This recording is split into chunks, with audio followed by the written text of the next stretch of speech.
सुमुखं सुहृदं सुलभं सुखदं स्वनुजं च सुखाय ममोघशरम् अपहाय रघुद्वहमन्यमहं न कथञ्चन कञ्चन जातु भजे।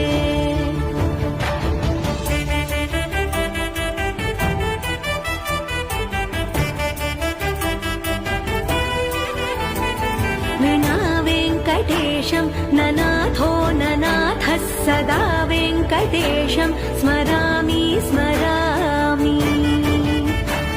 हरे वेङ्कटेश प्रसीद प्रसीद प्रियं वेङ्कटेश प्रयच्छ प्रयच्छ।